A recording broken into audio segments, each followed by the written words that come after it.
Hello, everybody. Yes and no is today's topic. A lot of things around yeses and nos and being able to say no and not being able to, not say no. And how do we say yes to ourselves and guilt around the things that we say yes and no to. I'm really excited about this one. Welcome to those of you who are here. Again, please say hello in the comments if you're watching live. Or even if you're just watching, even if it's not live, because it's awesome to see who's here, because I can't see when you pop up, so I won't be able to say hi to you unless you wave. Thanks as always for sharing the love and sharing the word. I'm really excited to be getting in front of more people and just hopefully affecting some change. Hi, Beth. How am I today? I'm good today. I have a lot on my mind because tomorrow I leave for the very first ever run of Campfire Coaching, which I'm very excited about. If those of you if you haven't seen it, I'll share the link so you can just see what it is. But I've had this idea for a long time to combine the power of conversation and coaching with the power of getting outside and being outdoors. And I love... So I designed Campfire Coaching, which is really a weekend away at this amazing camp up in the Adirondacks. And there are 12 of us going up, and I'm so excited about it. And at the same time, I'm trying to just stay on top of all the little ideas I have and things I want to do and the stuff I want to bring. And is the weather going to hold out? And so trying to find that balance, like I talked about last week, around being prepared, much like packing for a trip and just making sure everything's done. And then letting my thinking settle about it, because I know that the more calm I am, the more organically responsive I'll be to any changes or things that come up. So thanks, Beth. I'm really excited about it. It's gonna be a grand experiment. I'll be trying. I haven't been sharing much as I get ready for it because I want it all to be a surprise for my guests.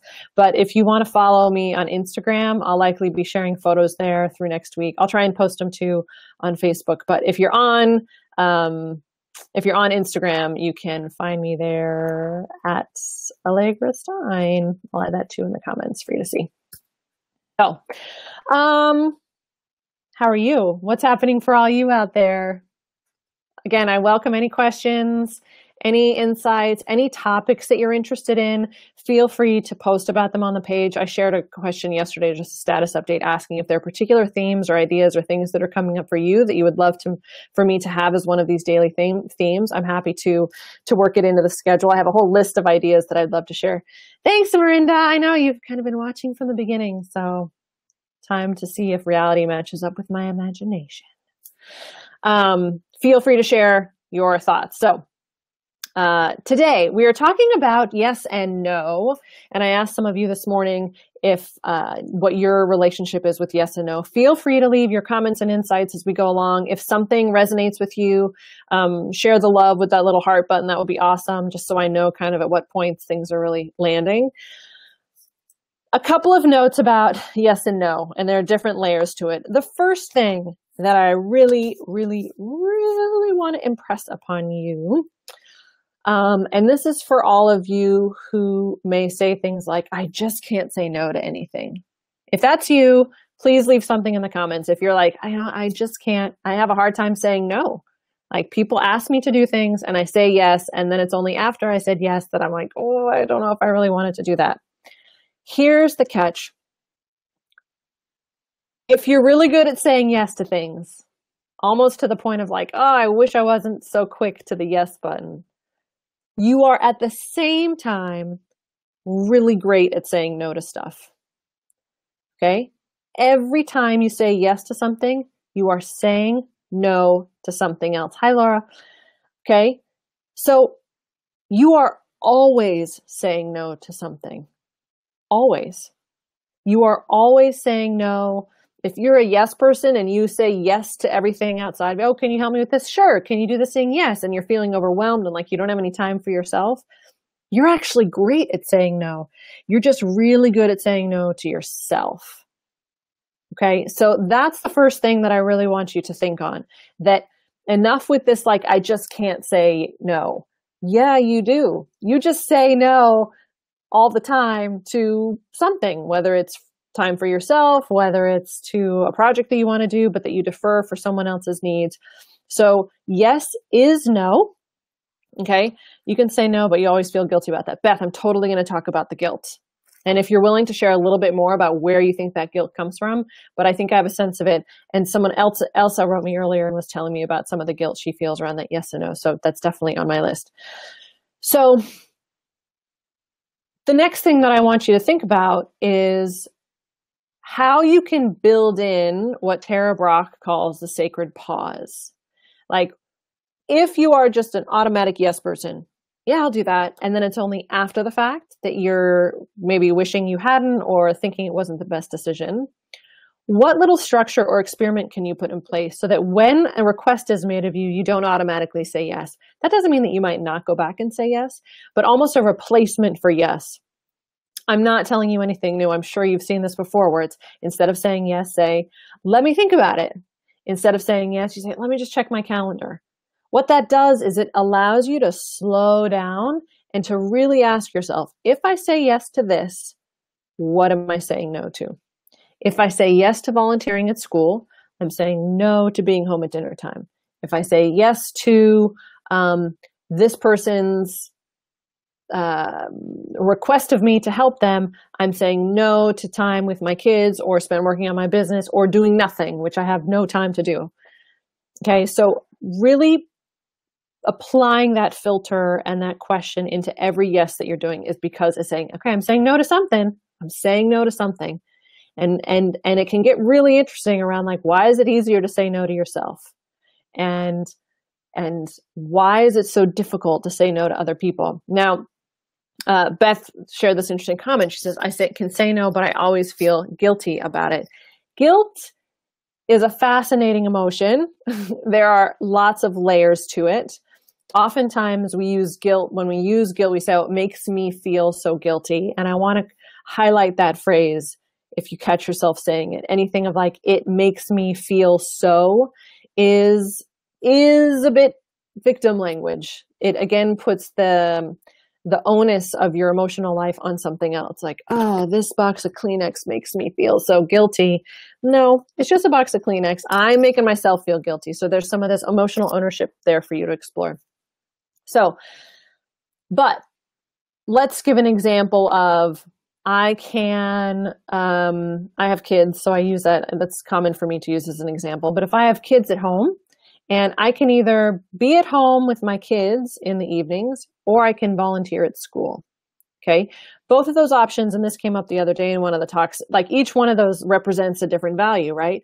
On one hand, with my kids, it values my role as a parent, of family, of being connected, of providing for them.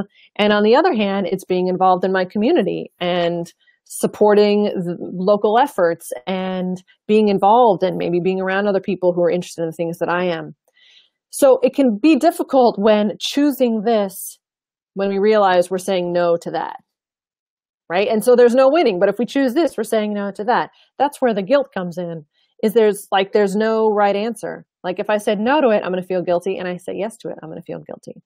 So the question is how do you get around that? And one of the things that I like to say to myself is I like to really check in with what's most important to me in any moment. And when I make that decision, to realize that the guilt is only going to come in when I'm thinking about the thing that I didn't choose to do.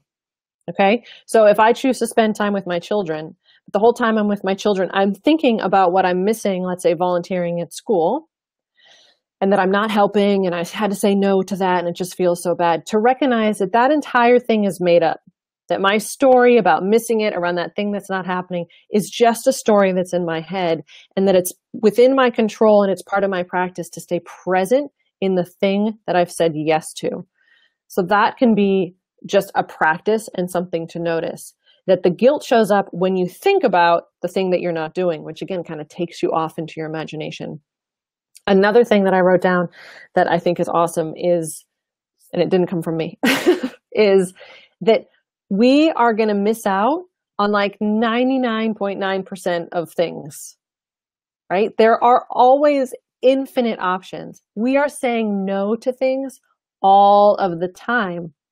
And So maybe it's less around what are the things I'm going to say no to of the energy that I have and the time I had, what is worth my yes? What is worth my yes? And not spending so much time in guilt over the 99.9% of things that we could be doing and shoulding ourselves to death, right? Stop shoulding on yourself. But staying in that moment of, this is worth my time and energy in this moment, and this is where I'm going to stay focused. And anything that creeps in of like, well, I should be doing that, that triggers that feeling of guilt is just that. It's a thought storm that comes up, and then we practice getting back present on the thing that we're working on. I'm curious, Miranda says it's all about presence. Most definitely. And that sounds, it might feel trite, like we hear about it all the time, be present, be present, be present. But the actual practice of that, of noticing when you're thinking about the thing that you're not currently doing, is incredibly powerful. I find it very fascinating and very curious and worthy of practice if it's something that you want to explore in your life. Something that came up again with someone yesterday, and what's coming up for you, I'd love all questions, any insights that you're having at the moment, please feel free to share them and I will follow up before I sign off today. Here's another one that came up. Let's see. Okay, cool. Here's another one that was really interesting that someone mentioned to me was, well, I say yes to them. Like I say yes to these requests of me, but then I get disappointed. Excuse me one second. There we go. But then I get disappointed when they don't then reciprocate, when they don't help me and say more yes to me. And this really gets into how comfortable you are hearing no. Like, what is your story around saying no? What is your story about what makes a good friend? Does a good friend say yes no matter what? Does a good friend say yes even if it means that they're saying no to themselves or things that are other priorities in their lives? Because your story about what it means when someone says no to you is the same story that's feeding whether you're willing to say no to someone else. And that's a very powerful, awesome thing to explore and ask yourself. That if you can't figure it out for yourself, like, I don't know why I can't say no to people, it might be really neat to say, well, what is it you tell yourself when people say no to you? And what that means about who they are and what that says about them as a friend, and recognize that that story is one that you're applying to yourself as well. How come everyone calls when you're live every time? You know what? It's so true. Maybe it's this time of day. I'm not sure. It's like after lunch, everyone's getting back to their desks. And what's funny is I don't know neither of the calls was anything I recognized. So if it had been my kids at school, I probably would have had to pause and answer. Cool. So those are the notes that I had about saying yes and no. The big one being, the one that I love the most, is that you are always saying no. Always, always, always, always, always saying no. And how interesting this story and this concept that we have, that we build up around what no means, how we can't say no to other people, but we can say no to ourselves so easily. And where that comes from, it also feeds into that story about being selfish, about which is more important, right? Doing what is true for us, or what other people think is true for us, if that makes sense. And whose story are we honoring more? Our story about ourselves, or our story that someone else thinks they know so well? So would love to know anything that's coming up for you. Feel free to share in the comments or questions. I feel like I'm doing a lot of hand stuff today.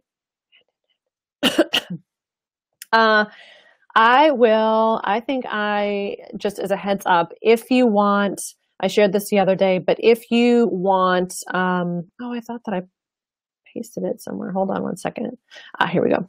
If you would like live updates, meaning just daily quick notes that I send out announcing the times that I'm going to be live, you can go ahead and follow this link that I'm putting on screen. There you go. And I will post it in the comments. You just click on it and it'll automatically kind of get you in that system. Horrible word for it, but it'll essentially put you in touch with me in a very simple way, and there won't be stuff coming your way all the time. It's just I send out a little note every morning saying I'm going to be live at this time if you like making the live videos. And I think actually I might be taking off tomorrow, Saturday and Sunday for campfire coaching. I know I was going to do 30 days in a row, but this is one of those things where I want to say yes to the experience ahead of me for these next 3 days and really diving into it. And on Monday, I'm going to do a Facebook Live with 2 of the guests that were at Campfire Coaching with me. And we're just going to talk about what it was like. And so if you want to find out what the experience of Campfire Coaching was like, definitely tune in on a Monday. It'll likely be on Monday morning, but I'll post about that probably on Sunday night or early Monday if you want to keep your eyes peeled.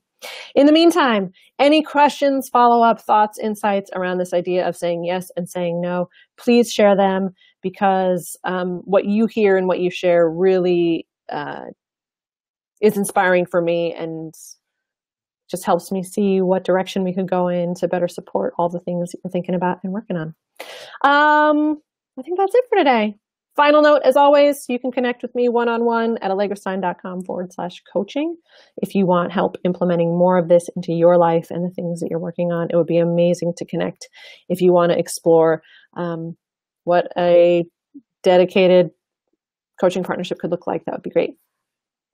Marinda says, "Ooh, that's going to be awesome. Can't wait for Monday." I know, I'm excited about it too. That I'll be able to give you kind of some live feedback on it. And Beth says, "Have a great weekend. Looking forward to Monday." Me too. Wish me luck. It's going to be fun. And I hope you guys all have a wonderful weekend too. And I will see you next week. Although I'll be back. I'll be online through the day. If you want to share anything in the comments, I'll follow up there too. Okay. Have a great day, everybody, and a fabulous weekend.